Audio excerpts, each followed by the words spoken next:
Bonjour, bienvenue dans cette nouvelle vidéo. Enfin, Creative Element a sorti une nouvelle version de son module un an après la dernière mise à jour. Donc c'était en avril 2023 ou mars 2023. Et là, avril 2024, on a la nouvelle version avec la personnalisation de la page catégorie dans PrestaShop. 20 nouveaux widgets juste pour personnaliser la page catégorie de PrestaShop. Si vous ne savez pas ce que c'est Creative Element, c'est un constructeur de page pour PrestaShop. J'en parle déjà dans une autre vidéo et j'ai même une playlist entière sur YouTube, donc je vous invite à regarder ces vidéos si vous ne connaissez pas. Mais Creative Element n'a pas sorti juste cette fonctionnalité, ils ont rajouté plein de fonctionnalités déjà au module existant à d'autres widgets, et aussi ils ont corrigé des dizaines et des dizaines de bugs et fixé des petites choses, et surtout aussi compatible avec les dernières versions de PrestaShop 8 en cours. Donc, je vais vous montrer ça dans cette vidéo, et je vous explique aussi après la présentation les risques de la mise à jour de votre module. N'hésite pas à mettre un petit like, un commentaire ou même à t'abonner, ça m'aide beaucoup pour créer plus de contenu, et on voit ça tout de suite sur mon ordinateur, la nouvelle version de Creative Element.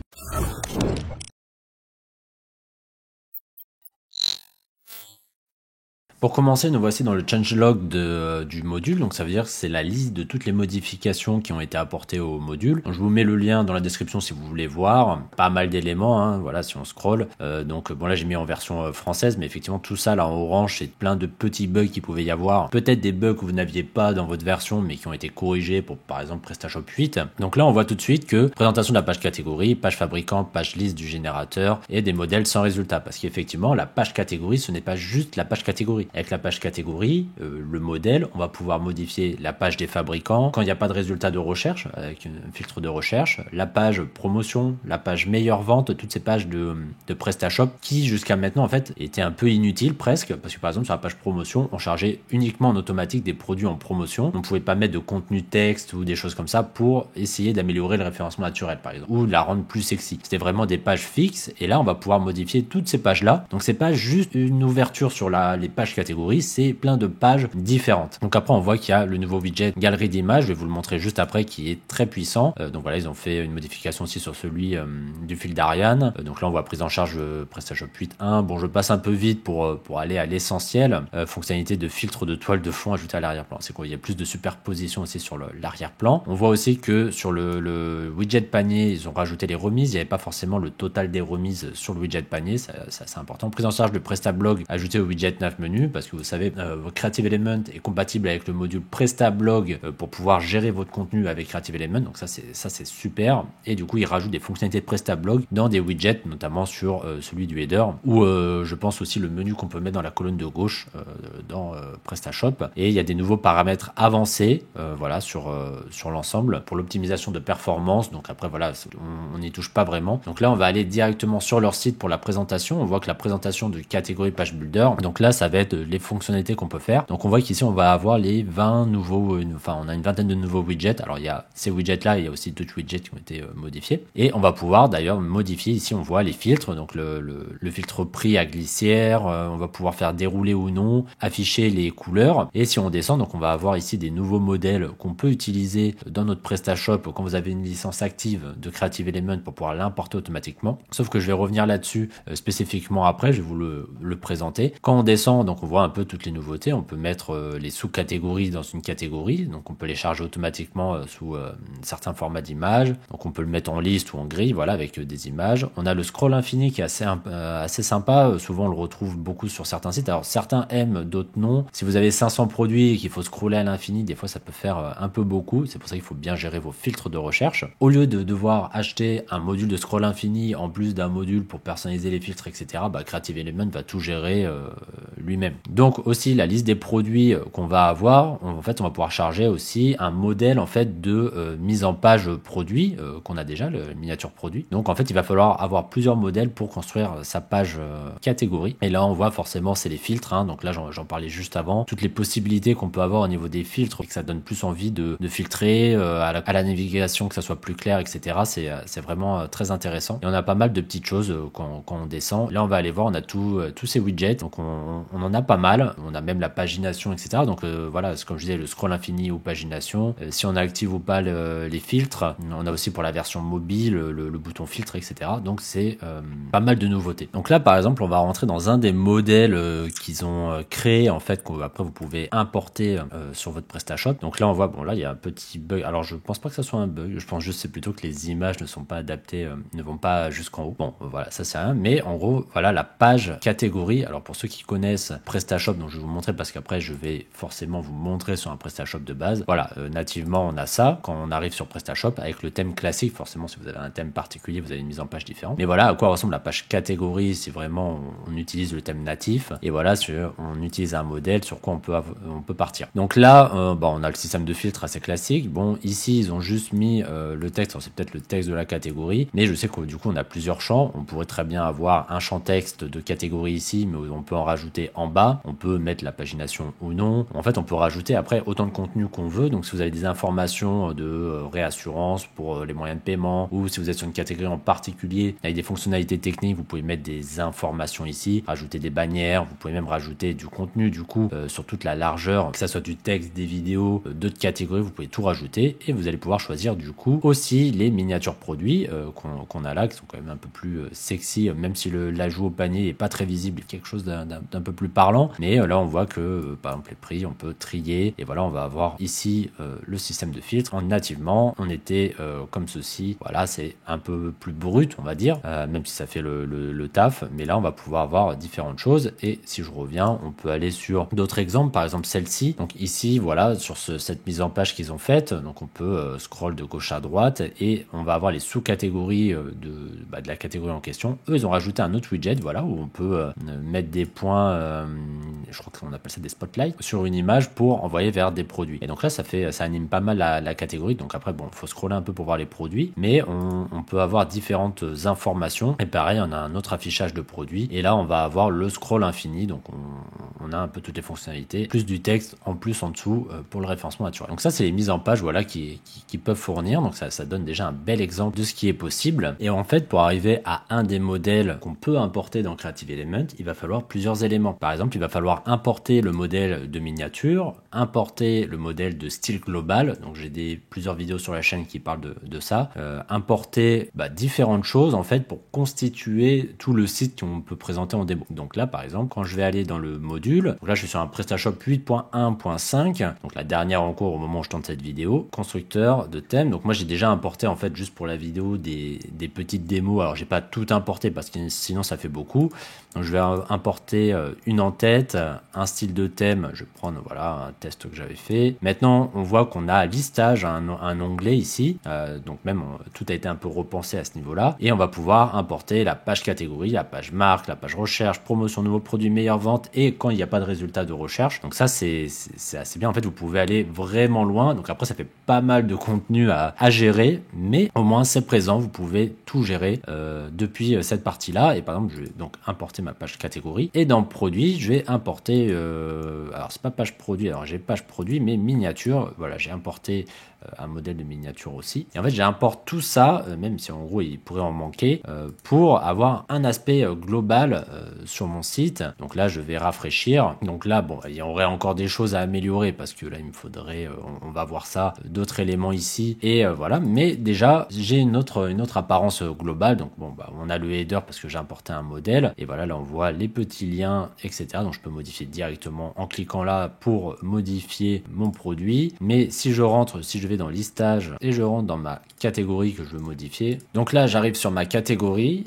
Donc voilà, j'ai mes éléments. Donc il y a des choses assez simples. Et là, on voit que j'ai le bouton filtre. Donc là, plutôt pour la version mobile. J'ai le filtre ici normal de tri en fait des produits. Et à gauche, j'ai le filtre classique. Donc ce filtre-là, comment ça marche en fait? Donc bon, là, je vais pas faire un cours là-dessus, mais si je reviens un peu en arrière dans le back-office, en fait, c'est une surcouche du module navigation à facettes de base de PrestaShop. Donc si je fais navigation navigation à facettes et que je vais dans configurer, c'est depuis la navigation à facettes vous allez gérer les différents filtres que vous voulez sur vos pages produits. Donc c'est là où vous choisissez les filtres, les catégories, voilà, où vous choisissez tout, comment vous allez constituer les filtres, s'il faut des couleurs, des par prix et ainsi de suite. Donc après ça va s'afficher là et à partir de là vous allez pouvoir en fait personnaliser les différents éléments avec différentes options. Donc de toute façon on voit il y a un lien direct aussi vers la navigation à facettes. Et pareil dans style vous voyez vous avez les différents types de champs que vous pouvez personnaliser. Là palette de couleurs, on peut voir l'espace entre, donc la couleur c'est là, l'espace entre, la taille. Bref, vous avez plein d'options vraiment pour améliorer l'affichage de chaque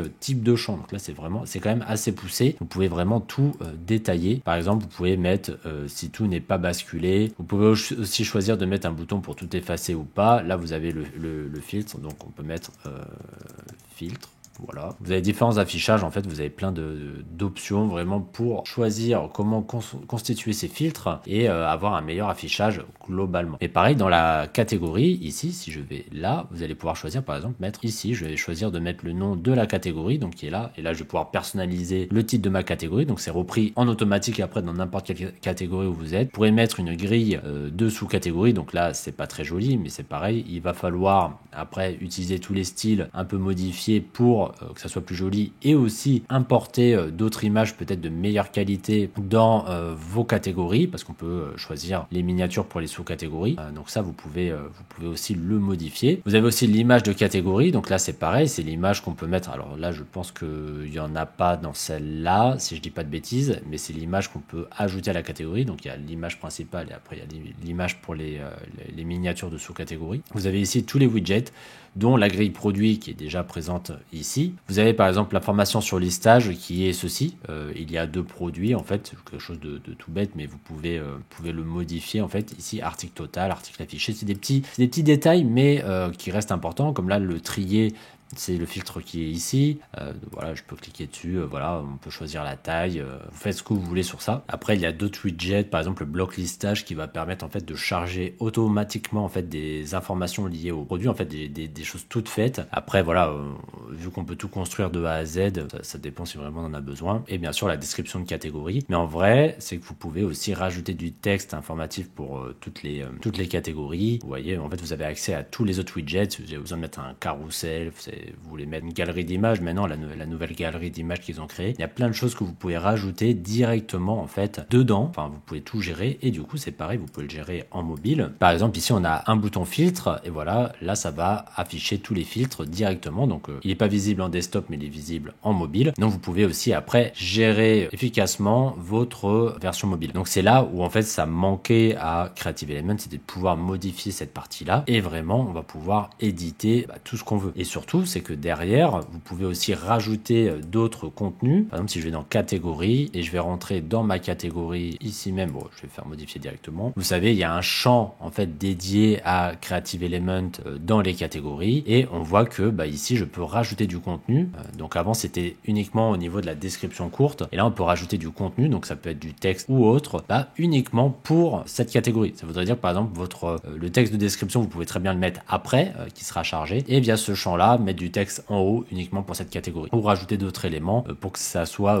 cohérent avec votre catégorie. En liant les deux, le contenu exprès pour une catégorie et les modèles qui vont ça va être global pour toutes les catégories, vous avez de quoi faire pour en fait animer au final votre page catégorie. Et on le voit par exemple sur ce modèle qu'ils ont fait eux, ils ont mis en pleine page, bon après ils ont travaillé leur header qui est un header transparent sur ce modèle avec, bon là il y a tous les produits mais on peut mettre, c'est le nom de la catégorie et avec un fond particulier. Donc en fait on peut vraiment avoir une mise en page totalement différente. Là on voit que tout est en full size, donc en pleine largeur. En fait il y a plein d'idées à prendre. Après tout va dépendre de votre charte graphique, de votre web design, de ce que vous voulez faire. Là on voit qu'il n'y a pas de 10 000 animations au passage de la souris. Si on clique et on rentre dans la fiche produit, on est sur quelque chose de beaucoup plus sobre. Donc en vrai on peut faire tout ce qu'on veut. Il suffit juste après d'avoir votre bon modèle, d'avoir votre charte graphique, l'identité visuelle. Après tout va dépendre de vos ressources, de vos besoins et de ce que vous voulez faire. Pour ceux que ça intéresse, j'ai une formation en ligne dessus et je vais bientôt la mettre à jour comme chaque mise à jour de Creative Element avec pas mal de cours sur la page catégorie parce que je travaille dans cette formation un template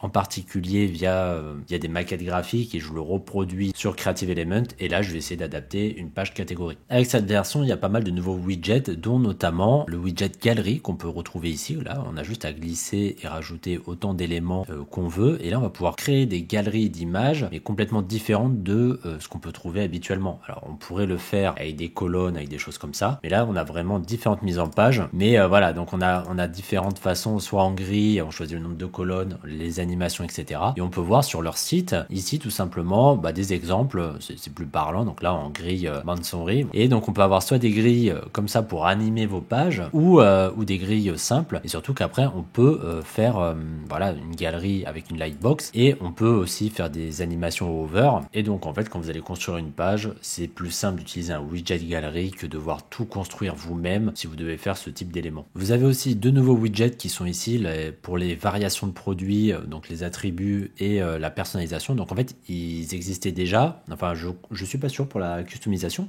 mais pour les variations oui, et en fait ils ont été retravaillés pour permettre en fait plus de modifications et un meilleur affichage. Et notamment on peut le voir ici d'ailleurs sur leur site, vous voyez ici quand on va choisir une couleur, en fait on va avoir directement les images produits. Donc ça n'a plus rien à voir avec juste choisir des couleurs particulières, on va choisir directement l'image du produit en fait ici au lieu de choisir l'attribut directement. Pareil pour la personnalisation des produits, on va pouvoir grâce au widget changer les couleurs, faire une surcouche de ce qu'il y a dans PrestaShop et ça change pareil encore du système natif. On peut aller encore plus loin sur les produits. Et d'ailleurs quand je descends, on voit là, il y a un autre exemple de galerie dont je parlais juste avant. Voilà, c'est le genre de galerie qu'on peut faire.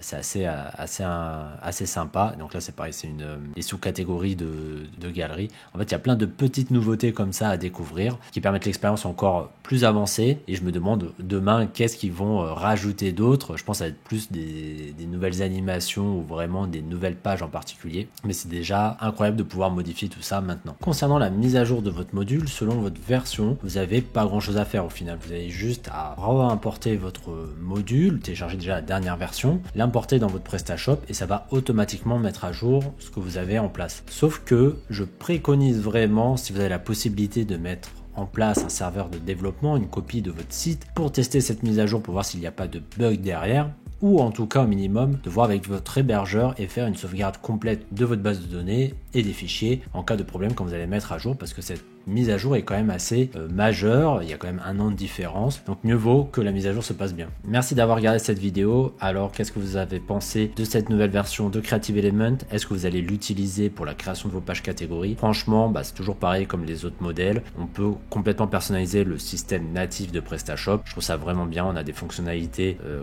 qu'on n'a pas l'habitude d'avoir sur PrestaShop et aussi on n'a pas besoin de coder. Du coup, est-ce que vous allez l'utiliser? Dites-le moi en commentaire et n'hésitez pas à vous abonner. Vous êtes plus de 90% à ne pas être abonné à la chaîne et à regarder les tutoriels, donc ça m'aide beaucoup sur la création de contenu. On se dit à bientôt dans une nouvelle vidéo. Ciao!